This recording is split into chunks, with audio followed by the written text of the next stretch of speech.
만나면 좋은 친구 MBC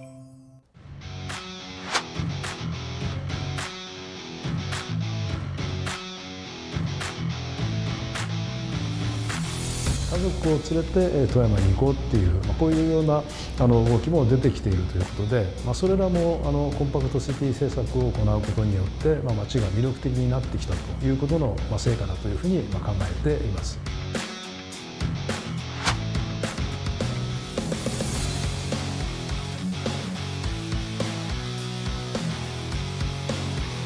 대덕구를 하나의 엔진, 대전역을 하나의 엔진으로 두 개의 심장으로 대전을 약동시키겠다는 전략입니다.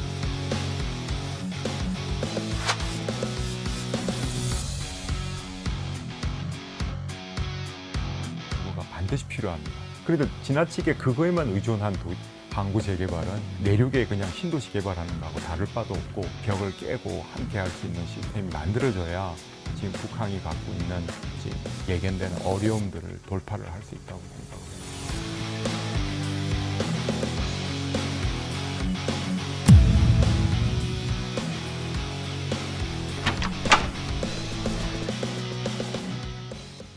여러분 안녕하십니까? 조경건입니다. 기획보도 사라지는 부산 미래도시해법은 세 번째 시간입니다. 오늘은 미래도시 부산의 핵심 키워드를 취재했습니다. 정은주 기자 나와 있습니다. 어서 오세요. 네. 자, 오늘은 부산의 인구 소멸에 대응하면서 앞으로 어떻게 부산이 변화되어 나가야 되느냐 하는 것에 대한 얘기죠. 네, 그렇습니다. 네, 그러면 키워드는 뭡니까? 네, 바로 압축과 연결입니다. 압축은 도시의 기능을 말 그대로 한 곳으로 뭉치는 겁니다. 자동차의 보급으로 그동안 넓고 크게 확산됐던 도시의 구조를 특정 지역의 주거와 상업, 업무 기능을 집약시키면서 압축적으로 바꿔나가는 이른바 콤팩트 시티입니다. 부산의 인구 감소에 대응하는 개념이네요. 네, 인구가 줄면서 나타나는 원도심 공동화를 막을 수 있고 자동차 대신 대중교통과 보행을 활성화할 수도 있을 겁니다. 직장과 주거, 각종 시설들을 한 곳에 집약시켜두면 자동차 이용 빈도도 그만큼 줄어들 수 있겠죠. 연결이라는 키워드는 교통망 연결을 의미하는군요. 네, 교통과 연결은 콤팩트 시티의 핵심 요소이기도 합니다. 일본 도야마시입니다. 일본에선 콤팩트 시티의 교과서로 불리는 곳입니다. 스키 여행객들이 즐겨 찾는 일본의 북알프스로도 널리 알려져 있습니다.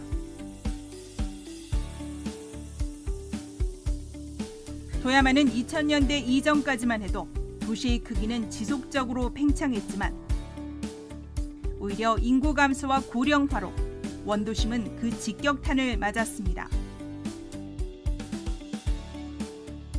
원도심의 공동화, 세계 도시들이 공통으로 겪은 문제들을 도야마도 겪은 겁니다. 2000년대 이후 위기의 도야마시가 선택한 건 공공교통 중심의 압축 도시로의 변신입니다. 압축을 상징하는 대표적 장소, 원도심에 위치한 도야마역입니다. 신칸센에서 내리면 버스와 택시 등 대중교통과 바로 연결됩니다. 노면 전차, 즉 트램 정거장도 역사 내부로 들어와 있습니다. もともと路面電車はあちらの停留所までしか来てなかったんですけれども、路面電車が富山駅の高架下に入ることによって、雨に濡れず待ったりできたり、待つことができたり、とても人に使いやすい駅になったと思います。 일본에선 중소도시에 불과한 도야마지만 신칸센을 통해 도야마역은 일본 전역으로 연결됩니다.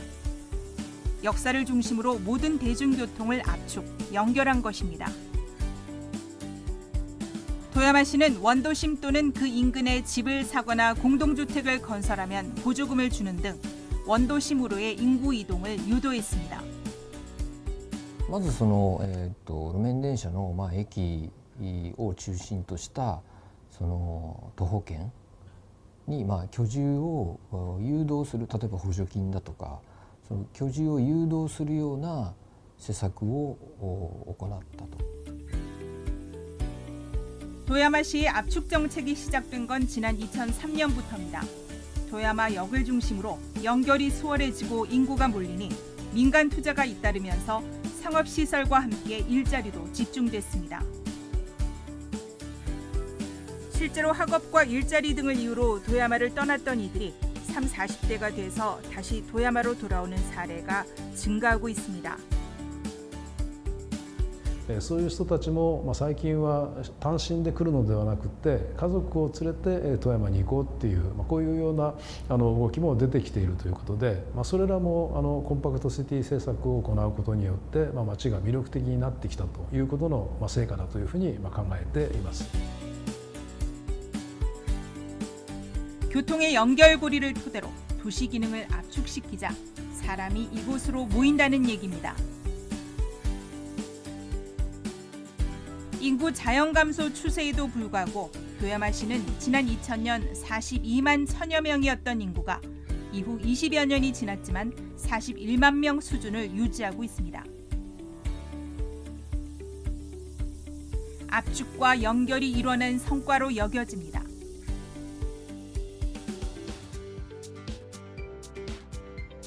이번엔 후쿠오카 구도심에 위치한 하카타역을 찾았습니다. 지난 2011년 복합 환승센터로 재탄생한 곳입니다. 버스터미널을 역산으로 옮기고 지하철과 택시, 일본 철도 JR과 고속철도인 신칸센을 모두 함께 이용할 수 있게 한 겁니다. 역사 내부로 들어가 봤습니다. 복합 쇼핑 시설과 함께 다양한 교통 시설을 편리하게 이용할 수 있도록 일본어와 영어, 한국어 표기판도 설치돼 있습니다. 당시 후쿠오카 시는 이 일대를 도시재생 긴급구역으로 정해 모든 행정적 지원을 쏟아부었습니다. 복합 환승센터로 연결을 돕고 주변을 정비하니 구도심이었던 하카타역 주변도 달라지기 시작했습니다. この中に映画館であったりとか魅力的な商業施設、若い人が好むような商業施設を新たに生み出したことで、実はこの周りのビルも建て替わっていって、この駅の周り全体がですね、非常に魅力的な商業地に変化していっているということが言えると思います。 하카타역과 함께 후쿠오카 연결 거점의 양대 축으로 꼽히는 텐진역도 마찬가지. 이곳엔 아예 철도와 버스, 쇼핑 시설이 한 공간에 위치해 있습니다. 신칸센에 비해 비교적 저렴한 교통 시설이 집중돼 있어 주로 젊은이들이 많이 이용합니다. デパートの中に駅があるんです。1階はデパート、2階は駅、3階はバスターミナル、4階はデパート。 일본에서도 드물게 인구가 증가하는 도시. 후쿠오카 역시 10여 년 전부터 압축과 연결을 추진해 온 겁니다.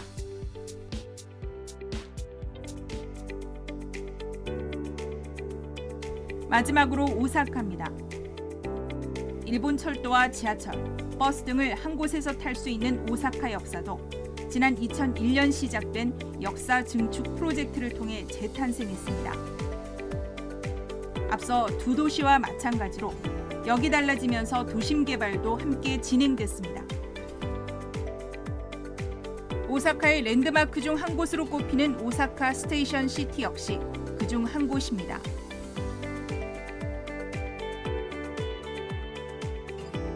도시재생특별법에 따라 다양한 금융, 세제 지원이 이루어진 것도 앞서 두 도시와 동일합니다. 大阪自体の経済というのはそんなに落ち込んではいないんですね。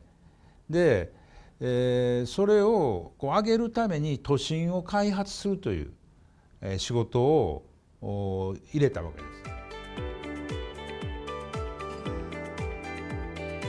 고령화와 인구 감소를 우리보다 일찍 겪은 일본. 도시의 압축과 연결도 한 발 앞서 진행되고 있습니다. 일본의 도야마에서 오사카까지 압축과 연결의 사례를 잘 봤고요.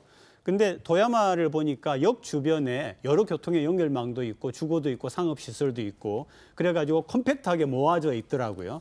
이런 정책을 한 20년간 추진했더니 인구가 증가하더라 이런 거 아닙니까? 우리 부산 국내에도 이런 움직임이 있습니까? 네. 네, 이번엔 대전입니다. 앞서 인구 변화에 대응하는 중요한 두 개념, 압축과 연결 말씀드렸는데요.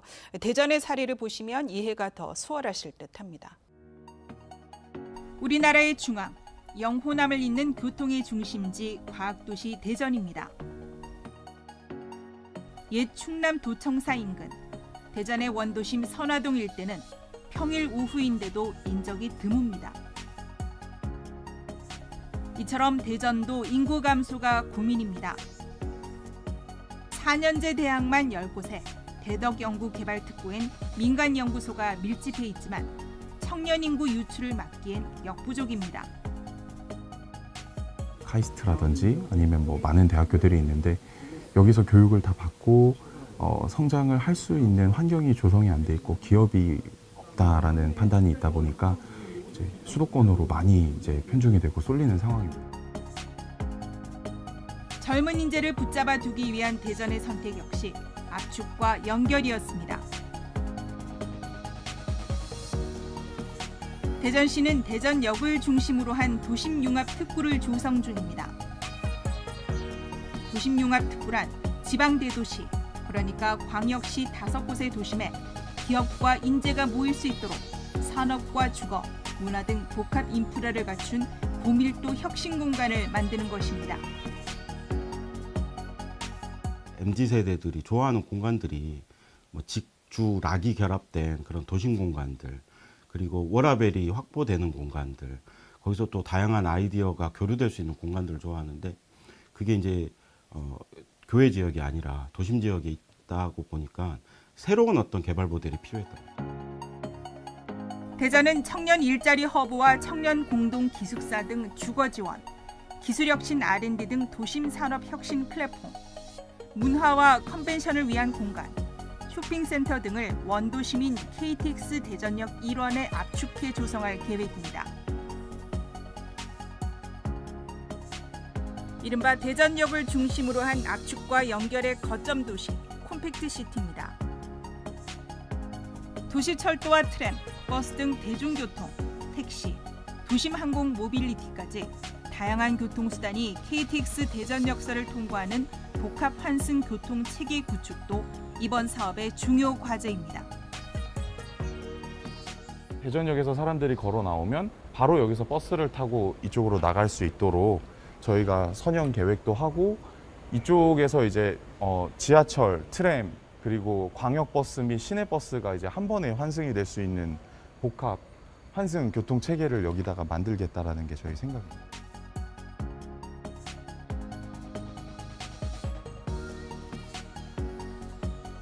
전국 교통망의 중심이자 연구개발에 특화된 대전의 강점을 압축과 연결을 통해 최대치로 끌어올리겠다는 전략입니다.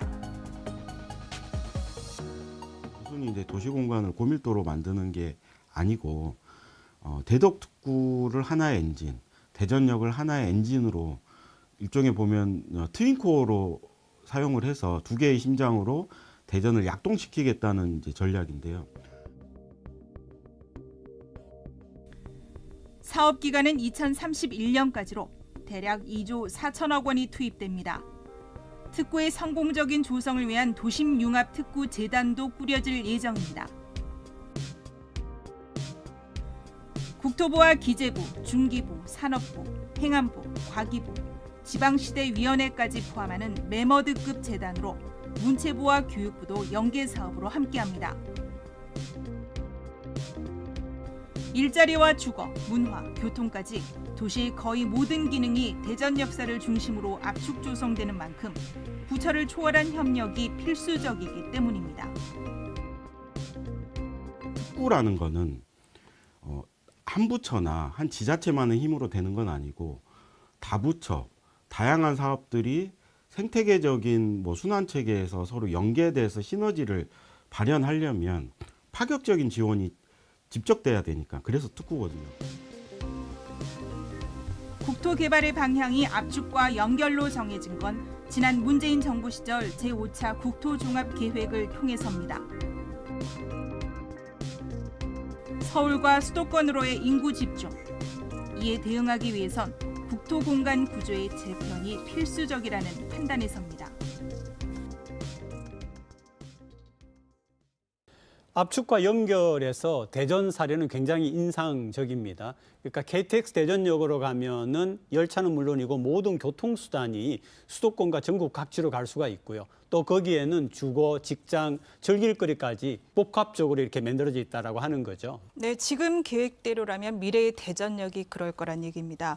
대전이 대전역을 중심으로 한 연결과 압축의 거점 도시가 될 거란 말인데요. 지금 5대 광역시가 도심 융합 특구를 추진 중이지만 굳이 제가 대전을 예로 든 건 현재로선 대전이 가장 구체적인 계획을 세우고 또 앞서 나가고 있기 때문입니다. 그러니까 앞에서 봤던 일본의 사례도 그렇고 또 대전도 그렇고 연결과 압축의 컴팩트시티를 지금 추진하고 있다라고 하는 거 아닙니까? 그러면 부산도 컴팩트시티에 가장 적합한 곳이라고 하면은 북항 재개발지가 아닐까 싶은데요. 네, 북항 재개발지는 동구와 중구를 중심으로 한 원도심 지역에 있고요. 원도심은 인구 소멸에 직면한 곳이기도 합니다. 그리고 연결과 압축이 가능한 부산에선 현재로서는 유일한 공간이기도 합니다. 인구 소멸을 최대한 억제하는 대안 중 하나이기도 합니다. 북항대교 쪽 하늘에서 바라본 북항 재개발 1단계 현장입니다. 둥그렇게 생긴 넓은 공간이 북항의 상징, 랜드마크 부지입니다. 그 왼쪽으론 말도 많고 탈도 많은 오페라 하우스 건설 현장. 요트 정박장과 올초 준공한 마리나 시설도 보입니다. 도로 등 주요 기반 시설은 지난 2월 준공됐고 수영장과 객실, 연회 시설 등을 갖춘 마리나 센터가 북항의 주요 시설 중 가장 먼저 시민들과 만날 준비를 하고 있습니다. 아쿠아 시설과 수영장 시설은 연말 정도부터, 그리고 위에 연회장 같은 상업 시설들은 내년 상반기에는 운영할 수 있도록 준비하고 있습니다. 북항 재개발의 역사는 20년 전으로 거슬러 올라갑니다. 부산 신항의 기항으로 기존 북항의 항만 기능이 약해지면서 지난 2004년 당시 노무현 대통령이 북항 재개발 검토를 지시했고 2007년 부산 항만공사가 사업 시행자로 지정돼 3년 뒤인 2010년 북항 재개발 사업 1-1단계가 부지 조성에 들어갔습니다. 우리나라 최초의 항만 재개발 사업입니다. 주민 의견 수렴을 하면서 부지의 모습도 좀 바뀌고 토지 이용 계획도 좀 바뀌고, 그리고 일부도가 원형 보존하는 형태로 가기 때문에 매립의 계획이 완전히 바뀌면서 도로 소형도 바뀌고, 그런 부분들 때문에 사업 계획은 10번 정도 변경이 되었습니다. 인구 소멸의 위기, 도심의 압축과 연결이 미래 도시의 핵심 과제인 지금 북항은 부산에선 유일하게 그 가능성을 품은 공간입니다. 북항 재개발 사업 1단계는 상업 기능과 해양, 문화, 친수 기능을 중심으로 2단계 사업은 주거와 상업, 업무 기능을 중심으로 개발됩니다. 한마디로 직주락, 직장과 주거, 즐길거리가 집적화된 압축 기능에다 부산역을 중심으로 한 연결 기능이 더해진 초광역 거점, 컴팩트 시티를 꿈꾸고 있습니다.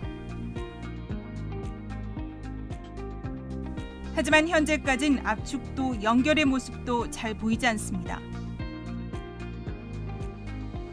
15년째 사업이 진행 중이지만 1단계 부지에서 유치가 확정된 시설은 언론, 방송사와 생활형 숙박시설 3곳 정도입니다. 정작 북항의 상징이 될 랜드마크 개발 계획은 정해지지도 않았습니다. 저 공간에는 그 주거라든지 그런 공장시설 이런 불허용도 외에는 누구든 어떤 기능들 다 들어올 수 있습니다. 도시계획에 따라서. 그래서 사업자의 좋은 제안을 통해서 좋은 제안을 평가하고 가장 좋은 그림이 도입돼서 북항을 대표할 수 있는 그런 기능들이 들어올 수 있도록 랜드마크 부분을 계획을 하고 있습니다.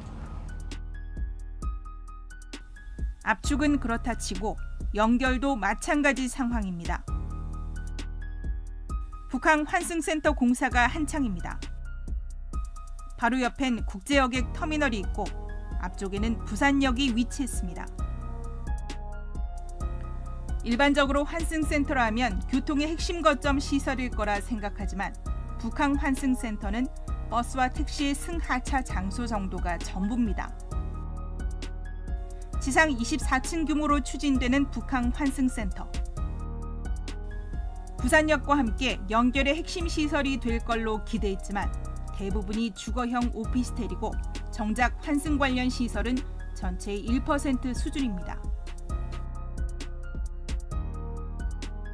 BPA 계획으로 그냥 공모를 해서 매각을 한 거거든요. 부산지하고 아무 인원이 된 게 아니고. 근데 어쨌든 환승센터 이렇게 사람들은 인식하고 있는데 그러니까 이름을 그렇게 지은 거예요.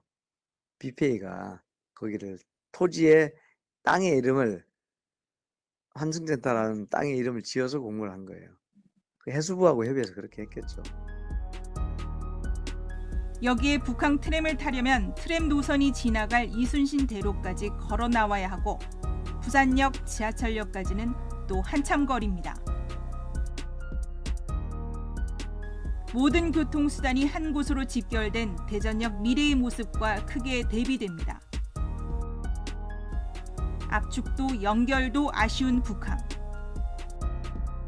항구가 재개발이 되고 활성화되려면 집도 분명히 필요하고 이런 상존하는 주거가 반드시 필요합니다. 그래도 지나치게 그거에만 의존한 항구 재개발은 이거는 내륙에 그냥 신도시 개발하는 거하고 다를 바도 없고 특색도 없고 부산이 기대하는 비전도 가질 수 없는 거죠.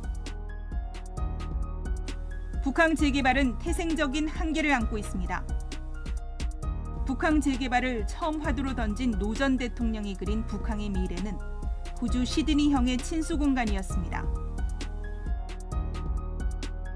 당시 부산의 인구는 350-60만 명 수준, 출산율은 1% 안팎으로 인구 위기에 대한 논의가 본격화되기 전 도심의 압축과 연결에 대한 개념조차 없던 시절입니다. 항만 재개발이니 부산항만공사가 사업 시행자로 나섰지만 부산의 미래를 담보할 북항의 상부 시설까지 아우르는 밑그림을 그리기에는 한계가 있었던 겁니다. 아시다시피 1부두에서부터 4부두, 중앙부두까지 항만 지역이었기 때문에 당연히 항만구역에 사업할 수 있는 사람이 항만공사밖에 없었습니다. 다만 이제 상부 시설이 도시에 어떻게 조합화가 돼야 되는가 하는 부분은 항만공사로서는 좀 한계가 있는 부분입니다. 그나마 북항 2단계 개발은 부산시가 주도적으로 참여합니다. 여기에 대전 도심융합특구처럼 정부의 적극적인 지원이 뒤따라야 합니다. 지금은 부서별로 그다음에 기관별로 다 흩어져 있는 상태에서 부산시만으로는 절대 불가능합니다. 그런 부분에 있어서 벽을 깨고 함께 할 수 있는 시스템이 만들어져야 지금 북항이 갖고 있는 지금 예견되는 어려움들을 돌파를 할 수 있다고 생각을 해요. 글로벌 기업 등 일자리가 북항에 들어오기로 했다는 소식도 아직은 없습니다. 직장과 주거, 즐길 거리가 압축된 공간. 압축과 함께 사방팔방 연결되는 연결의 공간.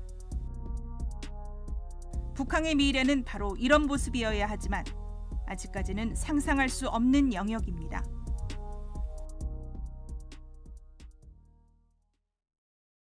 북항이 부산의 미래라고 하지만 영상 보니까 안타깝고 갑갑한 그런 마음이 듭니다. 자, 우리 다음 시간에 그러면 어떤 내용 다룹니까? 네, 다음 이 시간에는 지금도 더욱 무섭게 팽창하는 서울과 수도권, 반면 위기가 더 깊어지고 있는 부산의 상황을 살펴보고요. 그 와중에서도 해법을 찾아가고 있는 일본의 사례도 들여다보겠습니다. 네, 정 기자 수고 많았습니다. 네.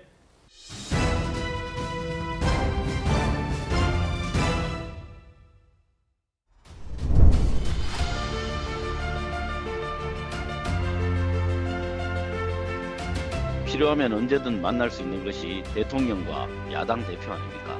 국민의힘은 민생은 보이지 않고 정쟁만 보입니까?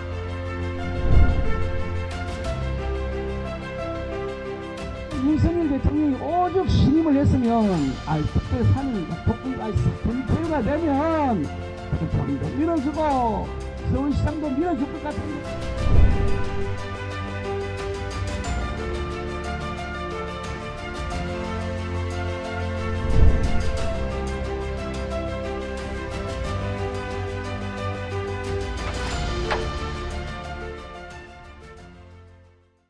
(22대) 총선이 내년 4월 10일로 딱 6개월 앞으로 다가왔습니다. 그래서 오늘은 여야 국회의원 두 분 모시고 총선 얘기 나눠보겠습니다. 국민의힘 김미애 의원 나오셨습니다. 네, 어서 오세요. 안녕하세요. 네, 안녕하세요. 김미애입니다. 네, 더불어민주당 전재수 의원 나오셨습니다. 네, 반갑습니다. 네, 반갑습니다. 두 분을 6개월 전에 모셨었거든요. 네. 그리고 또 6개월 지난 오늘 또 모셨는데 그동안 달라진 게 뭐가 있겠습니까? 사실 많이 죄송합니다. 별로 달라진 게 없습니다. 국회는 여전히 정쟁과 갈등의 회오리 속에 있고 국민들은 지금 경제, 민생의 어려움으로 몹시 힘들어 하시는데 저는 그래서 민주당이 또 우리 당도 마찬가지지만 본연의 역할에 충실하고 그로 인해서 국민들이 희망을 봤으면 좋겠는데 여전히 방탄의 회오리 속에서 희망을 드리지 못해서 송구한 마음 큽니다. 집권 여당과 정부가 올 초에 뭐라고 우리 국민들께 말씀을 드렸냐면 상저하고 즉 상반기에는 경제가 어렵겠지만 하반기에는 경제가 회복이 돼가지고 경제 성장률도 오르고 살림살이도 좀 나아질 거다 이런 약속을 집권 여당이 했습니다. 근데 지금 하반기가 됐습니다.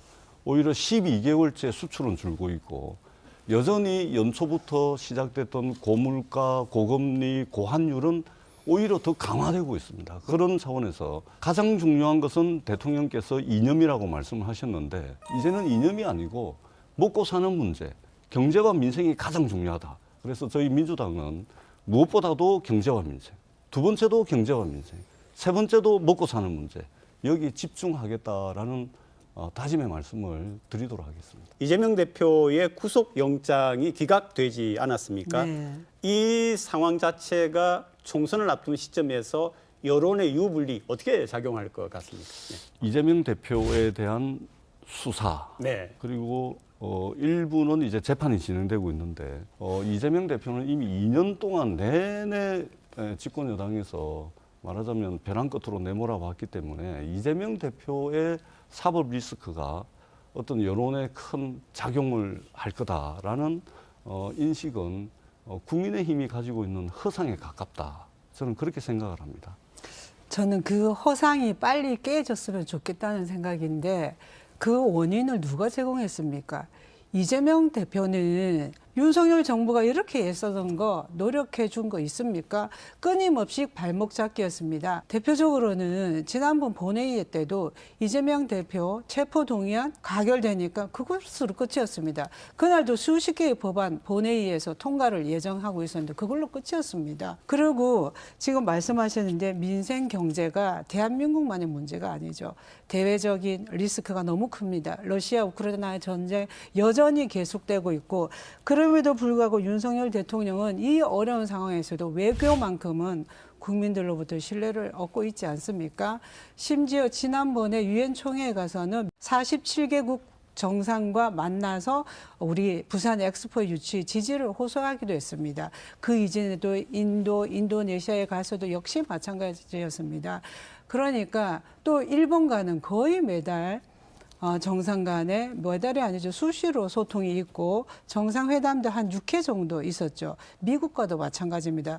역대 어느 때보다 한미일 동맹은 공고되었고 그로 인해서 우리 외교 안보는 굳건해졌다는 겁니다. 물론 아까 상저하고 약속을 했는데 경제, 민생은 희망을 드리는 게 맞겠죠. 그리고 끊임없이 노력해야 됩니다. 건전, 재정, 정책을 기조로 해서 끊임없이 애를 쓰고 있습니다. 그리고 지금도 우리는 민생 경제가 처음부터 끝까지 민생 경제입니다. 이제 이재명 당대표는 재판, 수사에 본인이 집중하시고 이것을 정치를 끌어오지 않았으면 좋겠다는 게 간절한 마음입니다. 우리 김미애 의원께서 많은 말씀을 하셨는데 저희 민주당이 부족한 게 많습니다. 그거 인정을 하고요. 이 부족함을 채우기 위해서 부단히 노력하겠다라는 말씀을 우리 부산 시민들께 드리고 다만 제가 좀 간단하게 좀 덧붙이자면 윤석열 정부 출범한 지 2년이 다 돼갑니다. 이쯤 되면 남 탓은 하면 안 됩니다. 그렇지 않겠습니까? 경제도 대외 리스크 탓이다. 그 다음에 국회에서 입법 성과가 없는 것도 야당 탓이다. 또 뭐 언론 탓이다. 현대 민주주의 정치의 가장 핵심은 책임 정치입니다. 맞습니다. 탓하는 게 아니죠. 국민들이 선택해서 말하자면 집권 여당을 만들어주면 책임지고 뭔가를 하는 겁니다. 그러면은 뭔 문제가 생기면 기본적인 발상 자체가 제 탓이요로부터 시작을 해야 뭔가 변화가 있고 발전이 있는 것이지, 입만 열면 이재명 대표, 입만 열면은 전 정부 탓, 언론 탓, 야당 탓 이래가지고 무슨 변화와 발전이 있겠습니까? 그런 차원에서 저희들이 부족한 게 많긴 하지만 부단히 노력하고 하겠다라는 말씀을 드리고, 제발 이쯤 되면 남 탓은 좀 하지 않았으면 좋겠습니다. 듣는 사람들이 상당히 불편해하는 사람들이 많다라는 말씀도 아울러서 드리겠습니다. 그러니까 영수회담의 제안도 결국은 이제 민생 쪽으로 돌아가자라고 하는 근저에서 제안을 했는데, 그런 수락국은 거절이 미칠 영향 같은 것도 좀 얘기해 주시죠. 저희들이 사실 뭐 거절할 것이다라는 것을 전제로 영수회담을 제안을 했던 것은 아니고요. 저희들이 영수회담을 제안했던 것은 이런 겁니다. 한마디로 말씀을 드리자면 윤석열 정부의 국정 운영 기조와 방향을 바꿔달라는 이야기입니다. 가장 중요한 것은 이념이 아니고 먹고 사는 문제, 경제와 민생이다라는 방향으로 바꾸고, 그다음에 사법 리스크라고 이야기하는 거 그거 일부 인정합니다. 그러나 적어도 여소야대 국회라면 국정 운영 기조와 방향을 야당을 벼랑 끝으로 계속해서 내모는 것이 아니고 야당을 국정 운영의 한 축, 국정 운영의 파트너, 그다음에 대화 협상의 대상, 조정하고 조율하는 대상, 그렇게 해서 만족스럽지는 않더라도 성과를 만들어낼 수 있는 그런 야당으로 국정 운영 기조와 방향을 바꿔달라는 요구가 바로 영수회담 요구였다라는 말씀을 드리는 겁니다. 저는 전재수 의원님 말씀처럼 그런 뜻으로 하면 얼마나 좋겠습니까? 그러나 현재 민주당 원내대표인 홍익표 대표께서 전에 이것 자체가 불필요한 것이고, 이미 지금은 양당 간에 당 대표가 있습니다. 우리 당에서 먼저 당 대표 간의 회담을 제안을 했습니다. 그거 응하면 되죠. 굳이 대통령을 만나서 이걸 하실 게 아니라, 저는 또 우리 윤석열 정부가 말씀하신 게 가장 중요한 게 이념이라, 이런 취지는 뭐냐면 이게 중심으로 가고 민생 경제를 팽개친다는 의미가 아니라, 우리가 북한과의 이 대척점에서 자유민주주의가 굳건하지 않으면 뭐가 제대로 되겠습니까?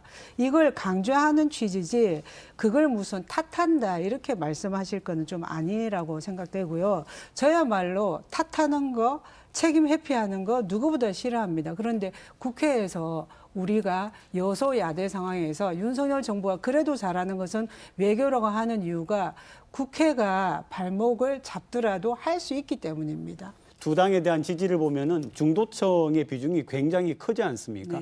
전략이 가장 중요한 게 결국은 중도층 끌어안기인데 어떻게 생각하십니까? 중도층을 끌어안는 것은 결국은 삶의 문제죠. 민생 경제가 이렇게 힘든데 국회가 지속적으로 정쟁하는 이 모습만 보여주는 것은 양당의 전부 다 저는 패착이라고 생각합니다. 이제는 우리 국민의힘은 처음부터 끝까지 경제 민생을 외쳤습니다.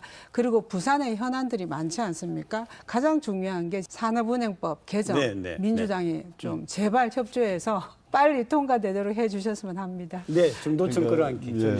중도층을 결국은 이제 외연 확장이라는 측면에서 중도층을 끌어안아야 되는데, 사실은 국민의힘, 민주당 할 것 없이 양당 정당 지지율이 30%대에서 도토리 키재기하고 있습니다. 그렇죠. 중도 무당층이 엄청 넓은 거죠. 그렇습니다. 중도 무당층이 넓고 많다는 것은 그만큼 양당 정치에 대한 불신이 깊다는 겁니다.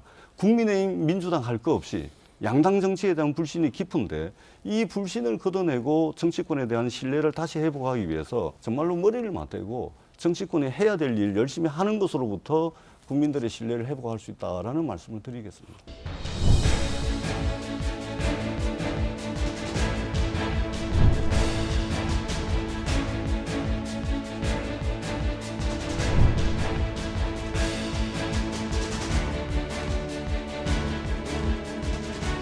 금융기관들도 같이 이전이 되기 때문에 경제 유발 효과도 한 2조 원 정도 될 거고, 일자리도 한 2만 개 정도 생산된다고 보고 있습니다. 부산 시민들의 대한정당으로서 역할을 제대로 하고 있다는 것을 보여주고 또 그것을 통해서 의석을 확보하는 그런 전략들을 펴나가도록 할 예정입니다.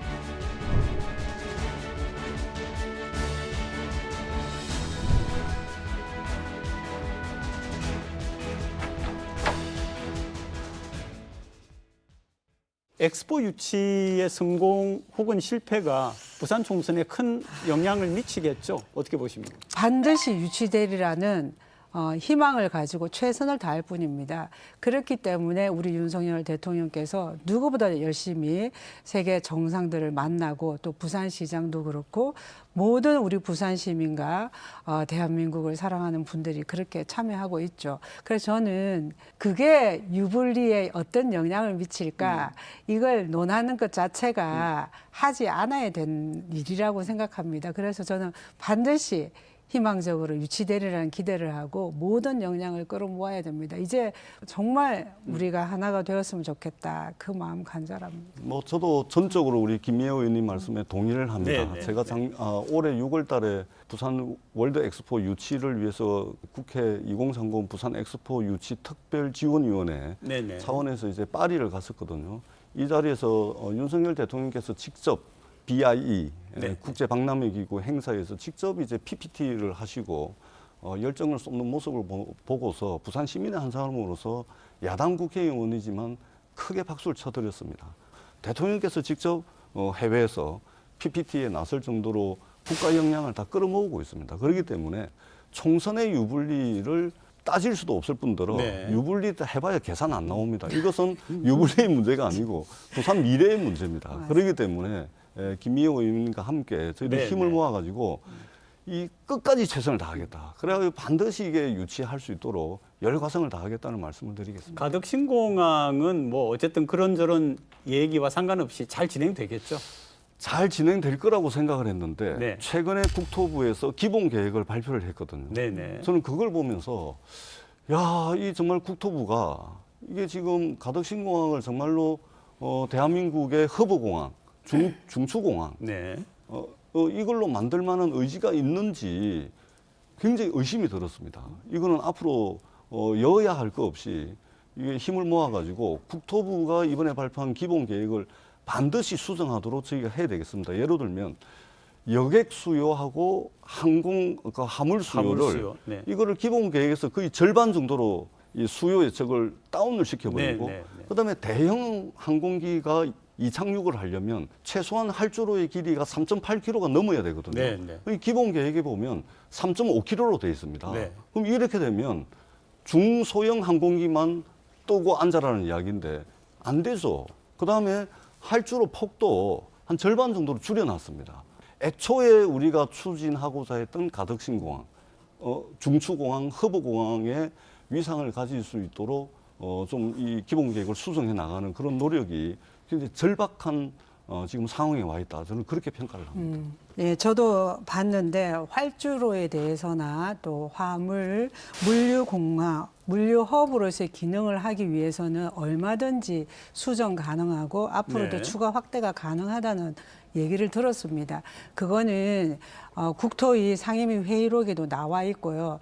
그래서 지금 당장 그것 가지고 우려되는 부분은 우려를 하면서 지금 전재수 의원님 말씀하신 것처럼 같이 당초에 우리가 목적한 대로 그 물류 허브 중심 공항이 기능을 할 수 있도록 노력하는 것은 당연하다고 생각합니다. 그러니까 제가 참 아쉬운 그리고 지금 이거 엑스포랑 전혀 상관없이 네. 가덕신공항은 반드시. 이루어지고 그 부분에는 흔들림이 없고요. 이것이 뭐 정책으로 만들어지는 게 아니라 특별법에 따라서 진행되는 일입니다. 거기에 대해서는 의심할 여지가 없다고 그러니까 봅니다. 참 아쉬운 것이 국토부가 기본 계획이라는 것은 네네. 앞으로 가덕신공항을 어떻게 만들겠다라는 전반적인 로드맵을 제시를 한 겁니다. 그리고 대한민국 국민들에게 예측 가능성을 부여하는 것이거든요. 네. 그렇기 때문에 기본 계획은 되게 중요한 겁니다.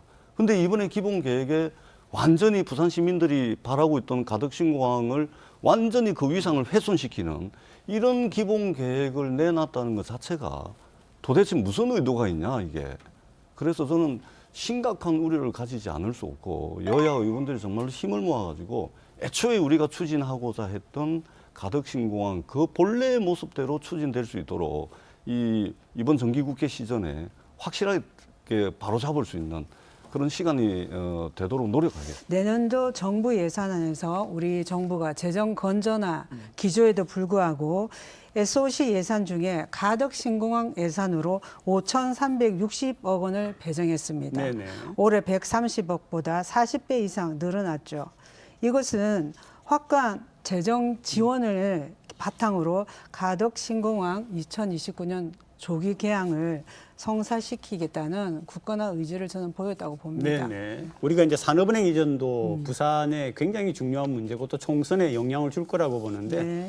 금융위원장이 좀 우리 기대와는 다른 얘기를 좀 했더라고요. 제가 아까도 말씀드렸는데 산업은행법에 보면은 본점 소재지가 서울에 서울로 돈다라고 되어 규정하고 있죠. 있습니다. 네네. 그러니까 그 법 산업은행법 개정안이 지금 몇 개가 나와 있는데 민주당이 반대를 하기 때문에 지금 통과가 안 됩니다. 산업은행법을 개정해서 부산에 둘 수 있도록 하면은 바로 할 수 있는 거죠. 그래서 모두에도 말씀드렸지만 윤석열 대통령 공약입니다. 산업은행법, 산업은행 부산 이전이. 근데 이걸 이행하기 위해서는 국회가 협조를 해야 됩니다. 국회의 협조를 없이 법이 지금 여소야대 상황에서 통과되지 않기 때문에 이런 어려움이 있다는 겁니다. 일단은 첫 번째는 윤석열 정부 내에 이해관계에 있는 부처 사이에 충분히 조율되고 합의가 못 됐습니다. 금융위원장 따로, 산업은행 따로, 기재부 따로, 그다음에 대통령실 따로, 집권여당 따로 지금 이렇게 되어 있습니다. 그래서 하나의 안으로 좀 만들어 주십사는 말씀을 드리고 또 하나는 이해 당사자들이 있거든요. 네. 부산으로 내려오게 되면 그러면 그 산업은행의 이해 당사자들을 대화를 통해 가지고 협상을 통해 가지고 협상 테이블에 끌어들여 가지고 설득을 해야 됩니다.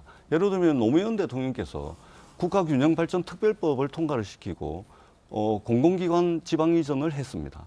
그때 당시에 이해 당사자들을 협상 테이블로 끌어들여 가지고 이 사람들을 설득을 했습니다. 그 설득을 하는데 2년이 걸렸습니다. 만약에 설득을 못 해가지고 부산으로 내려온다면 자기 혼자만 내려오고 가족들은 서울에 있고 부산에 무슨 의미가 있습니까? 그렇기 때문에 이해 당사자들을 설득하는 과정을 집권여당과 윤석열 정부에서 해줘야 됩니다. 그리고 세 번째는 산업은행 하나에만 목을 매서는 안 됩니다. 산업은행을 비롯해가지고 금융감독원이라든지 수출입은행이라든지 여타 정책금융기관들, 국책금융기관들이 많이 있습니다. 이것들과 세트로 부산으로 옮겼을 때 시너지 효과가 더 있습니다. 이런 것에 대한 디자인, 장기 전망 이런 것도 말하자면 집권 여당에서 함께 고민을 해줘야 됩니다. 그다음 마지막으로 민주당의 일부 반대하는 사람들이 있습니다. 근데 민주당의 부산 국회의원 박재호, 최인호, 전재수 공동 발의를 해가지고 산업은행 본점을 부산에 둔다라는 산업은행법 개정안을 이미 네네. 국회에 제출했고 네. 저희들도 원내대표라든지 만나가지고 설득을 하고 있습니다. 그렇기 때문에 민주당이 전적으로 반대한다. 이것은 일부 오해가 있다라는 말씀을 제가 드리겠습니다. 덧붙여서 민주당 세 분의 의원님들은 당연히 찬성하시는 거 알고 있습니다. 게다가 그게 법이 발의 안 돼서 통과 안 된 것도 아니고 발의된 지 상당히 흘렀지만 민주당 지도부나 서울 중심의 의원들의 반대로 이루어지지 못하고 있죠. 당연히 이해관계인들 설득하는 노력도 병행해야 되는 건 당연하고 지금도 계속 하고 있습니다. 그러나 이것은 뭐 다른 것도 세트로 이전하는 논의 당연히 필요하죠. 근데 산업은행 하나도 해결 안 되는 마당에 그걸 한다는 것은 자칫 하지 않겠다 이런 의도로 비춰질 우려가 있다는 겁니다. 자, 두 분께 이제 그 굉장히 중요한 질문을 드리겠습니다. 이번 총선에 영향을 미칠 전국 변수와 또 부산 변수를 하나씩 들어 주십시오 하면은 뭘 드실 수 있습니까? 우리 윤석열 정부가 지속적으로 노력을 하고 있는 건 국민들도 알 겁니다. 그다음에 그 진정성은 시간이 흐르면서 공고해지리라고 여기고요. 그래서 이 상황에서 이제 결국은 정권 심판을 할 건지 네네. 또 야당을 심판해야 될 건지 이런 관점에서 국민들은 볼 텐데 사실은 대통령은 됐지만 의회 권력은 여전히 민주당이 압도적 위에 있습니다. 입법이 돼야지 할 수 있는 것들을 못하고 있습니다. 이런 것 때문에 우리 부산 시민들께서는 제대로 정권 교체를 할 수 있도록 기회를 주시지 않을까 싶고, 물론 그 전제는 국민들께 민생 경제를 회복하는데 최대한 노력하는 모습들 그렇게 보여줄 때 그게 가능하지 않을까 싶습니다. 또 하나는 이재명 리스크를 민주당이 털 때 민주당에는 훨씬 유리하겠다, 그런 생각입니다. 네네. 네. 어떻습니까? 네. 총선 변수라고 하면 누가 뭐라 그래도 네. 결국은 먹고 사는 문제입니다. 이전 정부에 비해서 윤석열 정부 때 더 먹고 살만한지, 우리 살림살이가 더 나아졌는지, 물가는 더 오르지 않았는지, 우리 아이들 키우고 학교 보내고 학원 보내는데 그런 비용은 얼마나 더 드는지, 네네. 결국은 우리 삶 자체가 내년 총선에 큰 변수가 될 겁니다. 외환시장이 요동을 치고 있습니다. 네네. 우리가 대출이자 감리라고 허리가 휩니다. 장보기가 겁납니다. 돌아서면 대출이자 날짜 돌아오고, 돌아서면은 아이들 학원비 금방금방 돌아옵니다. 결국은 먹고 사는 문제고요. 결국은 이 경제와 민생에 대한 성적표가 내년 총선의 변수가 될 겁니다. 경제 민생 제대로 챙기지 않고 2년 전쟁하고 역사 전쟁하고 그리고 전 정부 탓하고 뭐 야당 탓하고 언론 탓하고 이러다가는 정말로 심판받을 수 있다. 그리고 선거는 뭐니 해도 심판입니다. 잘했으면 박수를 보내는 것이고 못했으면은 채찍을 드는 겁니다. 그렇기 때문에 저는 내년에 총선의 가장 큰 변수는 우리 시민들의 살림살이, 이것이 기준이 될 것이다. 네네. 저는 그렇게 봅니다. 공천 관심이 굉장히 높아지고 있는데 친윤, 친명, 비명 이런 얘기 많이 나오고 있지 않습니까? 이런 거 총선과 지금 말씀드린 그런 관계를 어떻게 보십니까? 글쎄요, 지금 요즘도 친윤, 반윤이 나옵니까? 저는 좀 사그러들었다고 보는데, 대신에 요즘은 친명, 반명, 비명은 어제도 보니까 새로운 게 나왔던데요. 수박 당도 감별 사이트까지 등장해서 당도가 0에서 5까지 있던데, 민주당 의원님들에 대해서. 그래서 저는 어떤 의원님 보면은 늘 마음이 아플 때가 있습니다. 그리고 우리 당 역시 그런 비판에 직면하지 않도록 공천 시스템이 공정해야 된다라고 보고, 결국은 아까 전재수 의원님 말씀처럼 실력입니다. 그리고 얼마나 약속을 지켰냐, 말이 아니라 실천을 얼마나 잘했냐, 그걸 보고 평가하는 것이지 나머지 것들은 저는 평가 기준에서 멀어져야 된다고 보고, 그래서 뭐 여기에서 발목을 잡히는 것은 결국은 당이 망하는 길입니다. 어느 당 할 것 없이. 그래서 저는 우리 국민의힘은 능력 있고 약속을 지키고 삶의 궤적이 국민들로부터, 시민들로부터 칭찬받을 만한 그런 좋은 인재를 발굴해서 잘하는 사람은 한 번 더 기회를 주고 못하는 사람은 교체할 여지도 있고 뭐 그렇다고 봅니다.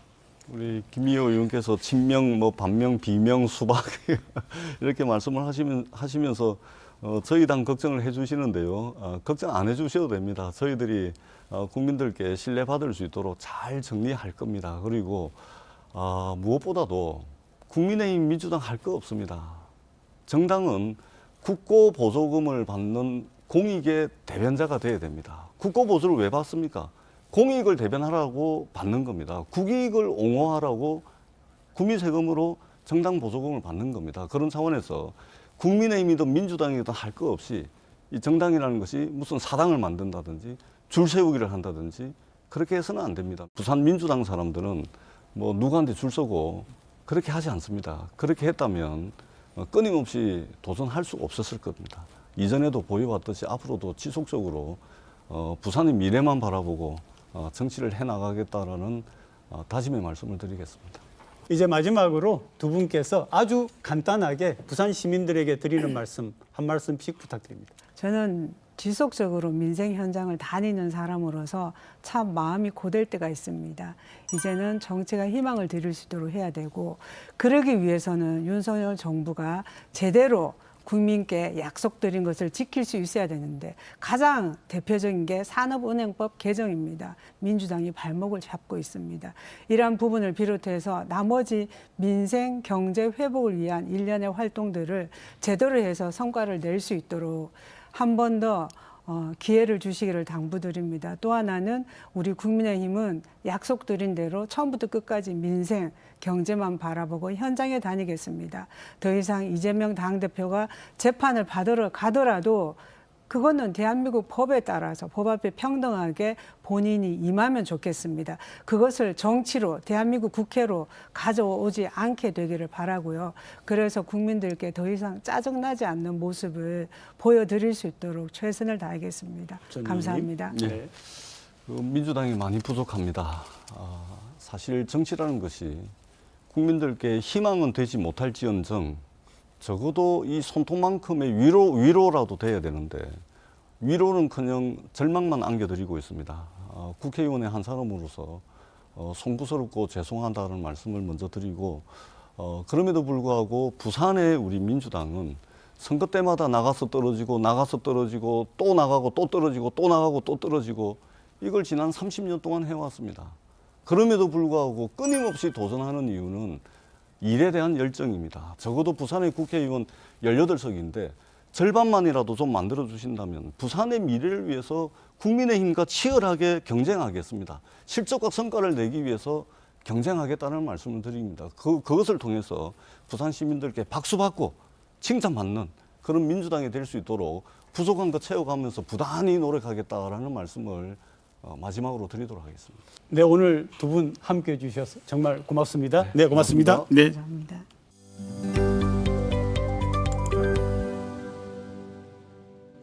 제28회 부산국제영화제가 지난 4일 개막했습니다. 열흘간 이어지는 영화제에서는 300편의 영화가 시내 25개 상영관에서 상영되며 홍콩 대배우 주윤발을 비롯해 세계 각국의 영화인과 스타들이 관객들과 직접 만나는 자리도 250여 차례에 걸쳐 이어집니다. 지난 6일부터 시내버스를 포함한 부산 지역 대중교통 요금이 일제히 인상됐습니다. 부산시는 교통카드로 결제할 경우 성인 기준 시내버스는 1,200원에서 1,550원, 좌석버스는 1,700원에서 2,050원으로, 도시철도 요금의 경우 1구간은 1,300원에서 1,450원, 2구간은 1,500원에서 1,650원으로 요금을 인상했습니다. 부산의 소비자 물가 상승률이 2달 연속 3%대를 이어갔습니다. 동남지방통계청에 따르면 지난달 부산의 소비자 물가지수는 지난해 같은 달에 비해 3.8% 상승했고 특히 생활물가지수는 4.1%, 신선식품지수도 5.1% 올랐습니다. 지은 지 53년 된 부산 본부세관청사가 올해 말부터 2년 동안 리모델링 공사에 들어갑니다. 부산세관은 366억 원을 투입해 5층 건물 외관을 유지한 채 청사 내부만 리모델링할 예정이며 임시청사는 현 청사에서 700m 거리에 있는 다원 중앙타워에 마련돼 오는 16일 문을 엽니다. 지금은 정부 여당의 이념 강조와 야당 대표의 사법 리스크 등이 내년 총선의 주요 변수로 보이지만 앞으로 공천을 비롯한 새로운 중대 변수들이 계속 등장할 겁니다. 그때마다 정당 지지율도 널뛰기를 할 텐데요. 정치는 시시각각 변하는 생물입니다. 오늘도 시청해 주셔서 고맙습니다. 다음 주 일요일 아침에 뵙겠습니다. 고맙습니다. No, I'm not colorblind. I know the world is black and white.